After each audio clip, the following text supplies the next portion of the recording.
Hi friends, അസ്സലാമു അലൈക്കും. ഇന്ന് ഞാനൊരു വെറൈറ്റി ആയിട്ടുള്ള സാമ്പാറിൻ്റെ റെസിപ്പി ആയിട്ടാണ് വന്നിട്ടുള്ളത്. നല്ല ടേസ്റ്റി ആയിട്ട് സിമ്പിളായിട്ടും ചെയ്യാൻ പറ്റിയതാണിത്. ഇതുണ്ടാക്കുന്നത് എങ്ങനെയെന്ന് നമുക്ക് വീഡിയോ കാണാം.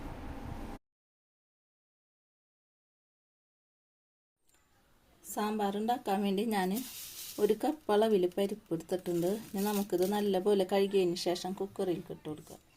പരിപ്പ് ഇപ്പോൾ നല്ലപോലെ കഴുകിയതിന് ശേഷം ഞാൻ കുക്കറിൽ ഇട്ട് കൊടുത്തിട്ടുണ്ട്. ഇനി നമുക്ക് കുറച്ച് ഉള്ളി ചേർത്ത് കൊടുക്കാം. ചെറിയ ഉള്ളി ഒരു 5-6 ചെറിയ ഉള്ളി ചേർക്കുന്നുണ്ട്. കൂടെ തന്നെ ഒരു 3-4 വെളുത്തുള്ളിയും ചേർക്കുന്നുണ്ട്. പിന്നെ ഞാൻ ഒരു 3 പച്ചമുളക് ചേർത്ത് കൊടുക്കുന്നുണ്ട്, ഇതേപോലെ കീറിയിട്ട്. ഇനി ഞാനിതിലേക്ക് ഒരു പീസ് കായമാണ് ഞാൻ ചേർത്ത് കൊടുക്കുന്നത്. ഇതിപ്പോൾ ഞാൻ ചേർത്ത് കൊടുക്കുന്നത് വലിയ ഇങ്ങനത്തെ കായ ആയാലും പൊടിയല്ലാത്ത കാരണം ഞാനിപ്പോൾ പരിപ്പിൻ്റെ ഒപ്പം ചേർത്ത് കൊടുക്കുകയാണ്. ആ ഒരളവിൽ ഞാൻ ചേർത്ത് കൊടുക്കുന്നുണ്ട്. ഇനി നമുക്ക് കുറച്ച് കറിവേപ്പിലയും കൂടിയും കീറിയിട്ട് കൊടുക്കാം. നമുക്ക് പാകത്തിന് വെള്ളവും ഒഴിച്ച് കൊടുക്കാം.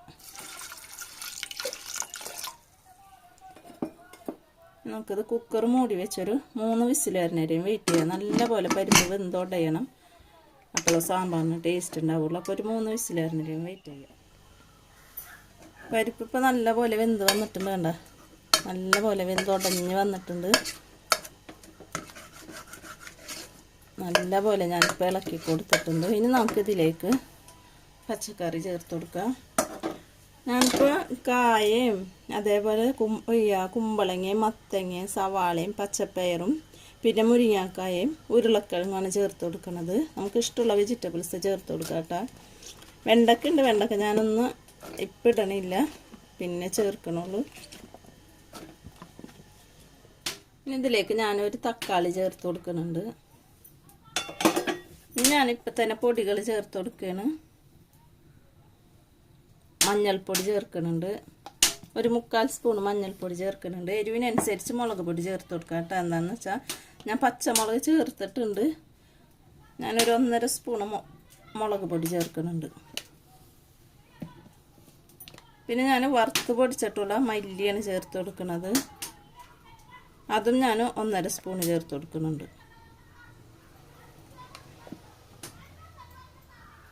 കുറച്ച് കറിവേപ്പിലയും കൂടിയും ചേർത്ത് കൊടുക്കുന്നുണ്ട്.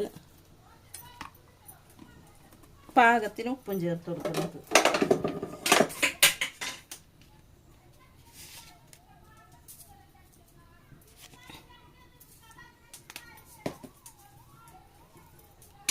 കുറച്ച് വെള്ളവും കൂടി ഒഴിച്ച് നമുക്ക് നല്ലപോലെ ഇളക്കിയതിന് ശേഷം വീണ്ടും ഞാൻ കുക്കർ മൂടി വെച്ച് നമുക്ക് ഒരു വിസിൽ വരുന്നവരെയും വെയിറ്റ് ചെയ്യും.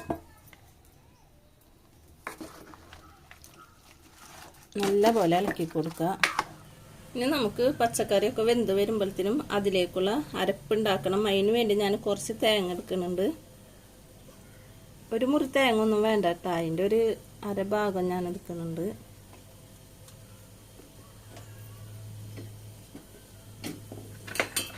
ഇനി ഇതിലേക്ക് ഞാനൊരു 3-4 ചെറിയുള്ളി ഇടുന്നുണ്ട്. അതേപോലെ ഒരു 5-6 വെളുത്തുള്ളിയും ചേർത്ത് കൊടുക്കുന്നുണ്ട്. കുറച്ച് കറിവേപ്പിലയും ചേർത്ത് കൊടുക്കുക. നമുക്കിതെല്ലാനും കൂടി കുറച്ച് വെള്ളം ഒഴിച്ച് നല്ലപോലെ അരച്ചെടുക്കുക. എന്നിട്ട് ബാക്കി വെള്ളം ഒഴിച്ച് വീണ്ടും അരച്ചെടുക്കുക. തേങ്ങ ഞാൻ നല്ലപോലെ അരച്ചെടുത്തിട്ടുണ്ട്. വേണ്ട, കുറച്ച് വെള്ളവും കൂടി ഒഴിച്ച് ഞാൻ വീണ്ടും അരച്ചെടുത്തതാണ്. ഇനി നമുക്കിത് മാറ്റി വെക്കാം. ഇതിപ്പോൾ സാമ്പാർ കഷ്ണമൊക്കെ വെന്തതിന് ശേഷം ഞാൻ ഒരു വിസിൽ വന്നപ്പോൾ ഓഫ് ചെയ്തിട്ടുണ്ടായി. എന്നിട്ട് ഞാനൊരു വേറൊരു പാത്രത്തിലേക്ക് ഞാൻ മാറ്റിയിട്ടുണ്ട്. ഇനി നമുക്കിതിലേക്ക് ഞാൻ പുളിവെള്ളമാണ് ഒഴിച്ച് കൊടുക്കുന്നത്. ആവശ്യത്തിനുള്ള പുളിവെള്ളം ഒഴിച്ച് കൊടുക്കുക. നല്ല പോലെ നമുക്കിത് ഇളക്കി കൊടുക്കുക.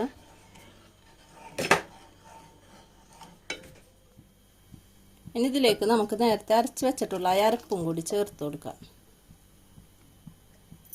കുറച്ച് വെള്ളവും കൂടി ഒഴിച്ച് നമുക്ക് മിക്സിയുടെ ജാറിലൊന്ന് മിക്സ് ചെയ്തിട്ട് നമുക്ക് അതും കൂടി ഒഴിച്ച് നല്ല പോലെ ഇളക്കി ഒന്ന് തിളപ്പിച്ചെടുക്കാം.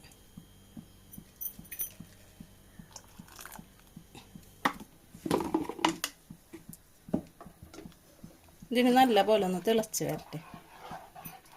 ഇനി അതൊന്ന് തിളച്ച് വരുമ്പോഴത്തേന് നമുക്ക് അതിലേക്കുള്ള വെണ്ടക്ക ഒന്ന് വാട്ടിയെടുക്കണം. അതിന് വേണ്ടി ഞാനൊരു ചീനച്ചട്ടിയിലേക്ക് ഞാൻ 1 സ്പൂണോളം വെളിച്ചെണ്ണ ഒഴിച്ച് കൊടുക്കുന്നുണ്ട്. എന്നിട്ട് ഞാൻ ചെറുതാക്കി അരിഞ്ഞൊരു വെണ്ടക്ക ഒരു 3-4 എണ്ണം ഉണ്ട്. അതൊന്ന് നല്ല പോലെ ഒന്ന് വാട്ടിയെടുക്കാം. വെണ്ടക്കൊക്കെ ഇപ്പോൾ നല്ല പോലെ വഴന്ന് വന്നിട്ടുണ്ട്. ഇനി നമുക്കിത് മുഴുവനായിട്ടും കോരി സാമ്പാറിൽ ഇട്ട് കൊടുക്കാം. ഇനി നമുക്ക് സാമ്പാർ കാച്ചാൻ വേണ്ടി ഞാൻ ഒരു പാൻ വെച്ചിട്ടുണ്ടായി. പാൻ ചൂടായി വന്നിട്ടുണ്ട്. ഇതിലേക്ക് ഞാൻ ഒരു സ്പൂണോളം വെളിച്ചെണ്ണ ഒഴിച്ച് കൊടുത്തിട്ടുണ്ട്. ഇനി വെളിച്ചെണ്ണയും ഒന്ന് ചൂടായി വരട്ടെ. എണ്ണ ചൂടായി വന്നിട്ടുണ്ട്. ഇതിലേക്ക് നമുക്ക് കടുക് ചേർത്ത് കൊടുക്കാം.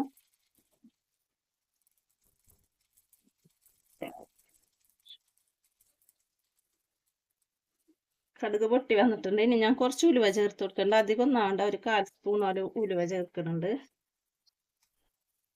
ഇനി നമുക്കിതിലേക്ക് 2 വറ്റൽമുളക് കട്ട് ചെയ്തിട്ട് കൊടുക്കാം. കുറച്ച് കറിവേപ്പിലയും ചേർത്ത് കൊടുക്കാം.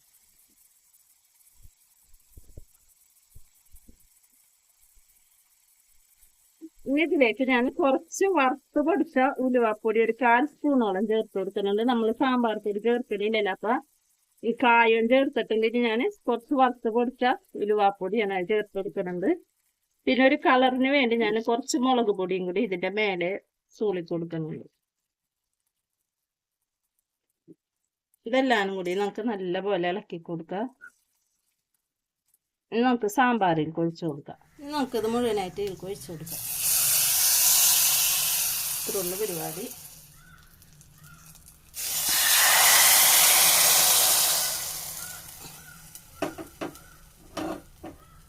നല്ല പോലെ നമുക്ക് ഇളക്കി കൊടുക്കാം. ഇപ്പം എല്ലാം യോജിച്ച് വന്നിട്ടുണ്ട്. ഈ ടൈമിൽ ഉപ്പും പുളിയൊക്കെ കറക്റ്റാണോ എന്ന് നോക്കാട്ടോ. ഞാൻ നോക്കിയപ്പോൾ ഉപ്പും പുളിയൊക്കെ പാകത്തിനുണ്ട്. അപ്പം ഇനി ചേർത്ത് കൊടുക്കണ്ട, വേണ്ടിയവർക്ക് ചേർത്ത് കൊടുക്കാട്ടോ. അപ്പം ഇത്രേ ഉള്ളൂ പരിപാടി. ഇനി നമുക്ക് ലാസ്റ്റായിട്ട് കുറച്ച് മല്ലിയിലയും കൂടി ഇട്ട് കൊടുക്കാം.